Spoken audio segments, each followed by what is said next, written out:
Muchas gracias por participar de nuestro curso, La Última Generación. Iniciativa desarrollada por Baluarte y su Escuela de Entrenamiento Misionero con el objetivo de fortalecer su fe adventista y de proveer una orientación clara en su preparación espiritual como creyente que espera y anhela el pronto regreso de nuestro Señor Jesús. Nuestro deseo y oración es que a través de estas lecciones usted pueda encontrar evidencia sólida basada en la Biblia y el espíritu de profecía, capaz de responder adecuadamente a los desafíos doctrinales de hoy.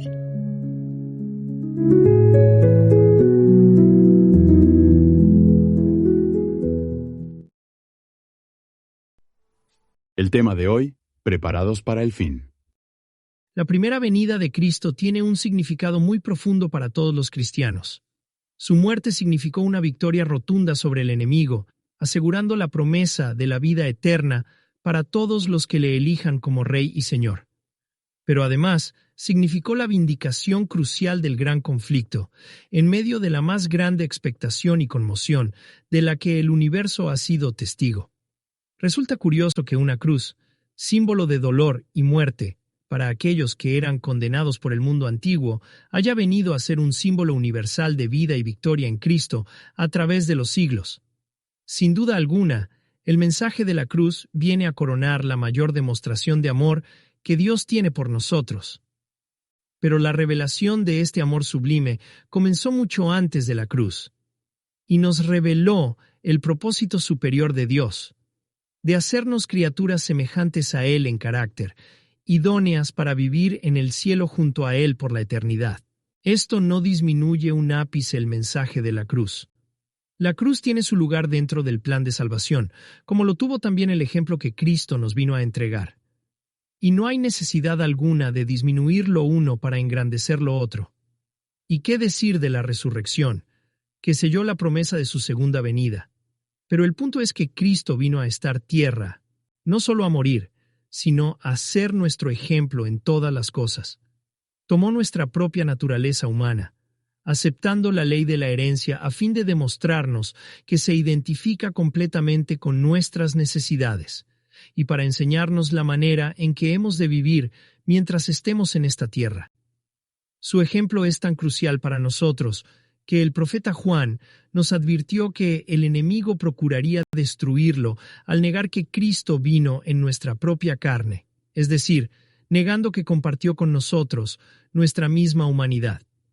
Por su parte, en el Apocalipsis, se describe que los que han de recibir el sello de Dios se caracterizarán por tener la fe de Jesús, es decir, por haber llegado a desarrollar en sus propias vidas los hábitos y principios que se manifestaron en la vida de nuestro Salvador. Como veremos a continuación, esto tiene mucho sentido para los creyentes que vivimos en esta etapa de la historia, pero antes de proseguir, me gustaría tener una pequeña oración contigo. Amado Padre Celestial, santificado y glorificado sea tu maravilloso nombre. Nos acercamos humildemente ante tu santa presencia para pedirte que perdones todas nuestras faltas de carácter, rogándote que puedas obrar en nosotros la conversión que necesitamos a diario. Sabemos que estamos viviendo en la última etapa de la historia de este mundo, y queremos estar preparados de acuerdo con tu plan divino. Al examinar la venida de nuestro amado Salvador, queremos comprender la naturaleza de su ejemplo, y la razón del por qué es algo tan importante para nosotros. Danos sabiduría y entendimiento. Lo pedimos y agradecemos en tu nombre y por los méritos de Cristo Jesús. Amén.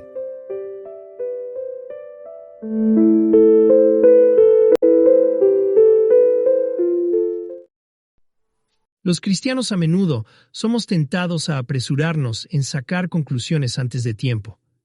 Y esto es particularmente cierto cuando hablamos de la vida de Cristo y de su naturaleza.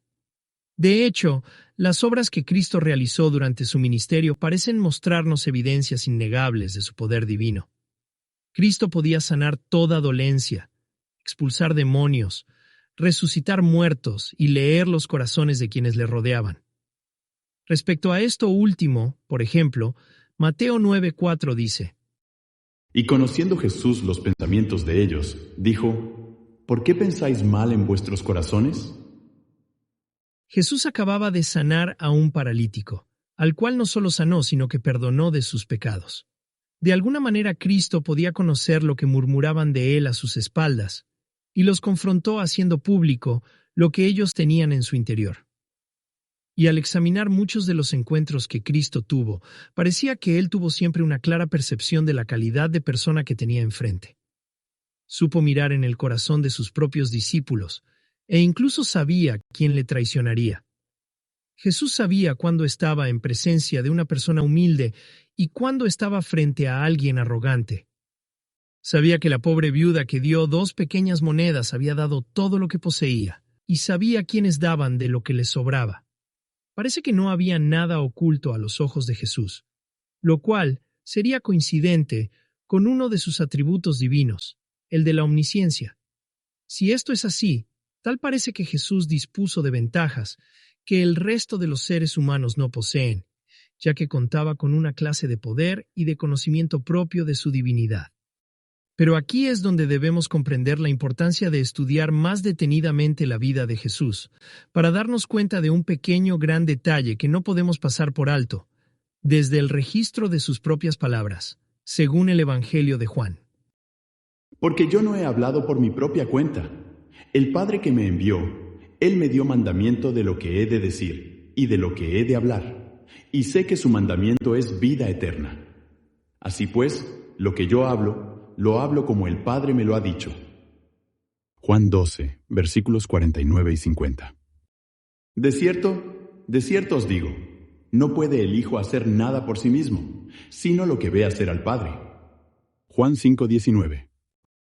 Nada hago por mí mismo, sino que según me enseñó el Padre. Juan 8, 28.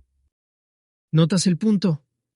Cristo dice que nada hace por sí mismo, sino según lo que el Padre le muestra. Dice que todo lo que habla y hace, lo hace según el Padre le va indicando.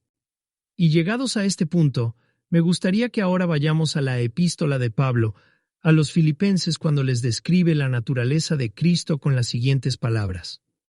El cual, siendo en forma de Dios, no estimó el ser igual a Dios como cosa a que aferrarse, sino que se despojó a sí mismo, tomando forma de siervo, hecho semejante a los hombres. Y estando en la condición de hombre, se humilló a sí mismo, haciéndose obediente hasta la muerte, y muerte de cruz. Filipenses 2, 6 al 8. Cuando Cristo realizó estos milagros y señales, la pregunta que deberíamos poder contestar con claridad es, ¿realizó estos milagros usando su propio poder divino? ¿O los realizó como cualquier ser humano dependiendo del poder de Dios a través de una relación de subordinación, sumisión y obediencia? Pongamos los puntos de manera aún más clara. Cristo es Dios, sin duda alguna. Pero lo que la Biblia nos enseña con total claridad es que cuando vino a nuestro mundo, decidió velar su divinidad. Es decir, decidió voluntariamente no utilizar su poder divino a fin de depender en todo del Padre. Como dice el apóstol Pablo, se hizo humilde y obediente hasta la muerte. Y esto se reafirma en el libro de Hebreos, en el capítulo 5, versos 7 al 9. Y Cristo, en los días de su carne, ofreciendo ruegos y súplicas con gran clamor y lágrimas al que le podía librar de la muerte, fue oído a causa de su temor reverente. Y aunque era hijo, por lo que padeció, aprendió la obediencia. Y habiendo sido perfeccionado, vino a ser autor de eterna salvación para todos los que le obedecen. La evidencia más clara de que Cristo compartió nuestra misma carne, con todas sus debilidades, es el hecho de que necesitara orar y velar a fin de obtener continuamente la fuerza espiritual que necesitaba para enfrentar los desafíos de cada día. Él mismo les había recordado a sus discípulos: «Velad y orad para que no entréis en tentación, pues aunque el espíritu esté dispuesto, la carne es débil», según se registra en Mateo 26, 41. Cristo hizo de la oración su principal hábito de vida. Antes de que el día comenzara, se aseguraba de pasar un buen rato en la presencia del Padre. Pasaba horas de comunión a solas con Él. Y llama profundamente la atención de estas expresiones tales como «fue oído a causa de su temor reverente» o «aprendió la obediencia». Sin lugar a dudas, Cristo fue un ejemplo claro de subordinación a la voluntad del Padre. Por eso queremos repetir el punto, de manera que quede absolutamente claro. Cristo nunca dejó de ser Dios, pero cuando estuvo en esta tierra, decidió ocultar su divinidad, de manera que todas las obras que realizó no provenían de su propio poder, sino que eran el resultado de su comunión con el Padre. La sierva del Señor lo describe así. Jesús no reveló cualidades ni ejerció facultades que los hombres no pudieran tener por la fe en Él. Su perfecta humanidad es lo que todos sus seguidores pueden poseer si quieren vivir sometidos a Dios como Él vivió. Palabras de vida del Gran Maestro, página 342. Esta es sin duda una cita magnífica.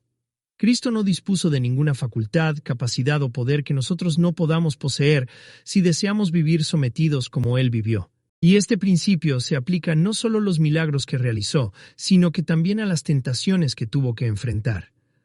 Observa, por favor, la siguiente declaración de Ellen White. Si no hubiera sido por el poder que Dios le dio, Él no podría haber resistido los asaltos del enemigo. The Ellen G. White, 1888 Materials. Página 122. Cuando examinamos, por ejemplo, las tentaciones de Jesús en el desierto, muchos cristianos no logran percibir lo que realmente estaba en juego.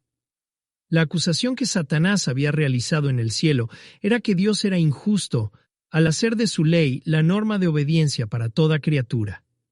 Según Satanás, solo Dios podía cumplir su ley, precisamente porque era Dios. Por esta misma razón, la venida de Cristo tenía un profundo significado cósmico. Cristo debía demostrar que cualquier criatura podría cumplir la ley si es capacitada para ello.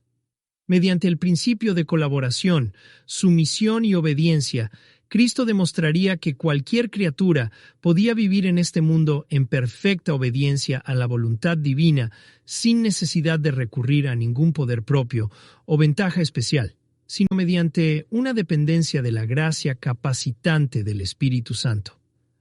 Por eso, el haber convertido las piedras en pan, aunque no era algo pecaminoso en sí mismo, sin embargo, era la oportunidad que Satanás buscaba, de que Cristo usara su propio poder divino en beneficio personal.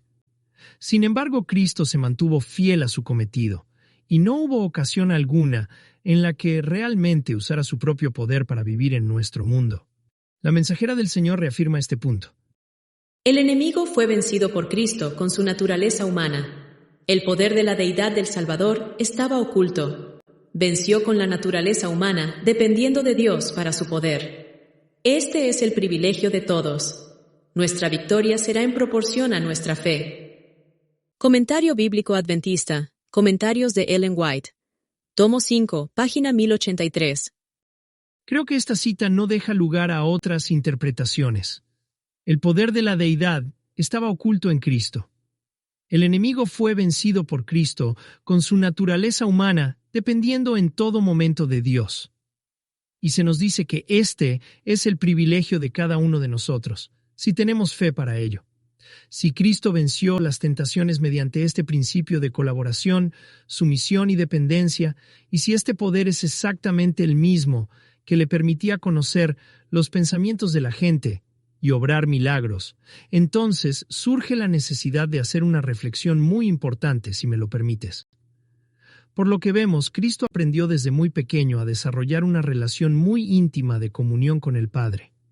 A través de la oración, logró adquirir sabiduría y poder para enfrentar los enormes desafíos que le esperaban. Y aunque su misión salvadora solo podía ser cumplida por Él como Redentor de toda la humanidad, en lo que respecta a su propio carácter, a su victoria sobre las tentaciones y a las obras y milagros que realizó, no presentó ningún tipo de ventaja o diferencia respecto a lo que nosotros podemos también lograr si aprendemos a desarrollar esta misma comunión espiritual que Él tuvo con el Padre. Y esto es exactamente lo que Él le dijo a sus discípulos. De cierto os digo, el que en mí cree, las obras que yo hago, Él las hará también, y aún mayores hará, porque yo voy al Padre. Juan 14:12. Nuestro Señor declaró que sus discípulos no solo harían sus mismas obras, sino aún mayores. Esto es algo muy significativo. Cristo expulsó demonios, sanó multitudes, multiplicó los panes y los peces, caminó por las aguas, resucitó muertos, y dice que sus discípulos harían estas mismas obras, y aún mayores, y todo mediante la fe en Él. Si entendemos la fe como el principio de colaboración, mediante el cual la mente se somete a una entrega y sumisión total a la voluntad divina, podemos tener una vislumbre de cómo puede ser esto posible. Para aquel que vive en una relación de entrega total, en íntima comunión con Dios, de alguna manera será usado por Dios para sus propósitos. Esto es exactamente lo que sucedió con los apóstoles.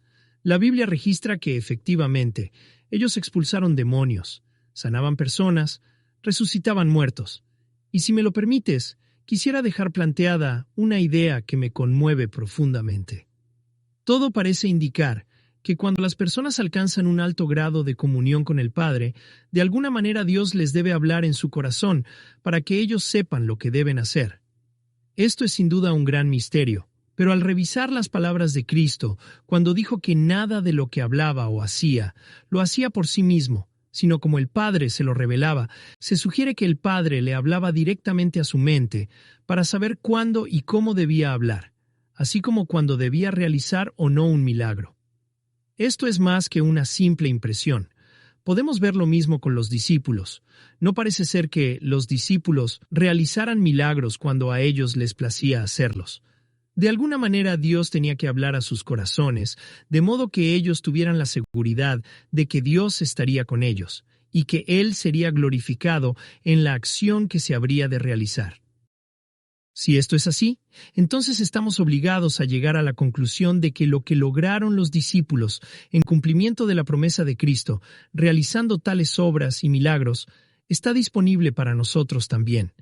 Y que si hoy en día no vemos estas manifestaciones que ocurrieron profusamente durante la iglesia primitiva, no es porque Dios haya cambiado, sino porque los seres humanos ignoramos este poder, y porque no llegamos a desarrollar el grado de íntima comunión que nos habilitaría para ser usados por Dios así como Él quiere. Pareciera que este es un mensaje muy poderoso que se perdió a través de los siglos, y que ahora es necesario poder rescatar.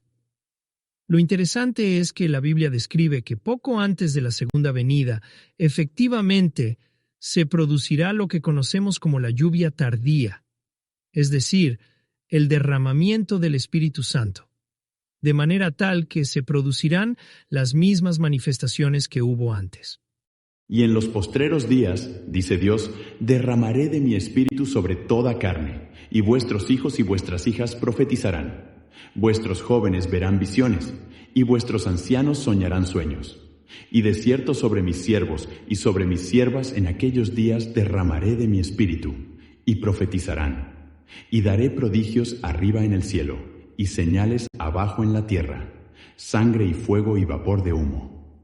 El sol se convertirá en tinieblas, y la luna en sangre, antes que venga el día del Señor, grande y manifiesto. Hechos 2, 17 al 20. Nuestra hermana White describe lo mismo más detalladamente. Desde la gran apostasía, rara vez se han manifestado estos dones. Y por esta razón, los que se llaman cristianos suponen generalmente que estuvieron destinados solamente a la iglesia primitiva. Pero desde la era apostólica hasta hoy, hubo entre los más devotos discípulos de Jesús manifestaciones que las principales iglesias cristianas reconocieron como dones del Espíritu Santo. Así pues, no es más lógico atribuir a los errores e incredulidad de la iglesia la razón de que hayan sido tan raras esas manifestaciones, que suponer que Dios le haya retirado este favor a la Iglesia. Cuando el pueblo de Dios vuelva a la fe y a las prácticas de la Iglesia primitiva, como seguramente lo hará bajo la influencia del postrer mensaje, sobrevendrá la lluvia tardía y se reavivarán todos los dones. La lluvia temprana sobrevino al comienzo de la era cristiana, en la época de la sementera del Evangelio, para que germinara y arraigara la semilla. Entonces la Iglesia disfrutó los dones espirituales, y cuando al final de la dispensación cristiana sobrevenga la lluvia tardía para madurar la áurea cosecha destinada a los alfolíes de Dios, entonces se volverán a manifestar en toda su plenitud los dones del Espíritu Santo. Testimonios selectos, tomo 2, página 11, párrafo 4. Es maravilloso saber que a pesar de los problemas que actualmente enfrentamos como iglesia remanente, a pesar de la cizaña interna, a pesar de que el escenario actual sea muy desalentador, este estado de las cosas no será así siempre. En algún punto, en algún momento, se producirá un cambio radical en nuestra hermandad, ya que la promesa de la lluvia tardía se cumplirá. Una declaración inspirada de la Review and Herald del 21 de julio de 1896 señala enfáticamente que la lluvia tardía, que se convertirá en el gran pregón que iluminará la tierra con la gloria de Dios, no sobrevendrá hasta que la mayor parte de la Iglesia sepa por experiencia trabajar con el principio de colaboración, es decir, cuando la mayor parte de nuestros hermanos logre desarrollar una experiencia íntima de total entrega a Dios. Se nos describe con demasiada claridad que los eventos finales dependen de nosotros. Los adventistas fuimos elegidos para cumplir la sagrada misión de ser depositarios de la verdad presente para este tiempo. Pero somos adventistas no solo porque predicamos la segunda venida, no solo porque profesamos creer en el pronto regreso de Jesús, sino porque está en nuestras manos la posibilidad de apresurar la segunda venida. Esta es una responsabilidad que Dios no le confirió a ningún otro pueblo. Y como vemos, la condición para que Cristo venga es que aprendamos a desarrollar la fe de Jesús, es decir, una experiencia cristiana basada en la oración constante y en la sumisión total de nuestra voluntad a la voluntad divina. El preciosísimo mensaje de 1888 tuvo el propósito de producir este tipo de reformas dentro de nuestro pueblo, pero el mensaje fue rechazado, y como resultado, la segunda venida se ha venido aplazando. La hermana White registró con gran amargura que si hubiéramos aceptado este mensaje, Cristo ya habría retornado en sus días. Por lo tanto, nuestra primera responsabilidad misionera es con nosotros mismos, con nuestro propio pueblo. Está en nuestras manos no demorar más el regreso de nuestro Señor. Y tu deber es poder comunicar a tus hermanos en la fe acerca de la naturaleza e importancia de este mensaje que debe despertar a cada adventista alrededor del mundo. La vida de Cristo nos fue dada como ejemplo de la preparación que necesitamos para obtener la victoria. Su vida se caracterizó por una subordinación completa a Dios a través de una búsqueda incesante en oración. Por lo tanto, la oración es el medio por el cual accedemos a la fuente de todo poder. Sin oración, no tenemos vida cristiana. Sin oración, el Espíritu Santo no puede obrar en nosotros y capacitarnos para hacer su voluntad. Sin oración no hay fe capaz de asirse de la gracia divina a fin de perseverar en nuestra salvación. El primer deber de todo creyente, la primera obligación de todo misionero, es comenzar el día apartando un tiempo importante para desarrollar una relación personal con Cristo. Y hemos de terminar también cada día agradeciendo a Dios por su compañía y dirección. Cristo prometió no abandonarnos. Prometió estar con nosotros hasta el fin del mundo. Cristo prometió darnos la victoria. Solo por medio de Él podemos ser más que vencedores. Nos gustaría compartir contigo una última cita, que es a la vez una hermosa promesa para todos los que somos parte de esta última generación. Debemos depender de Dios para experimentar una vida cristiana victoriosa, siguiendo el ejemplo que Cristo legó al abrir un camino que nos conduce a la fuente de fortaleza que nunca falla y de la cual podemos obtener gracia y poder para resistir al enemigo y salir victoriosos. The Signs of the Times, del 24 de julio de 1893. Al terminar este curso, esperamos sinceramente que tu fe como adventista se haya visto fortalecida y que hayas podido incorporar en tu aprendizaje algunos principios y conceptos que resultan esenciales para todos los que desean defender la verdad presente. Te invito a orar una última vez conmigo. Amado y bondadoso Padre Celestial, nos encontramos ante tu presencia para agradecer el tiempo y el espacio para poder estudiar estos temas. Necesitamos conocimiento, pero deseamos especialmente tener hambre y sed de pasar más tiempo contigo. Queremos que tú seas nuestra mayor prioridad y necesidad en este mundo, y que la convicción del llamamiento especial que nos has hecho como pueblo nos anime cada día a desarrollar un carácter que refleje correctamente tu mensaje de amor por cada miembro de la familia humana. Lo pedimos y agradecemos en tu santo nombre y por los méritos de Jesús. Amén.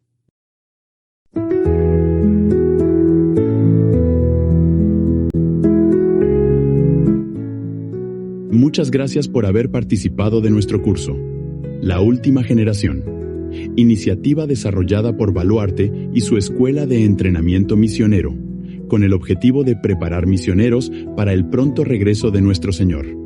Deseamos las más grandes y ricas bendiciones para cada uno de nuestros alumnos, y será hasta una próxima oportunidad. Que el Señor les bendiga enormemente.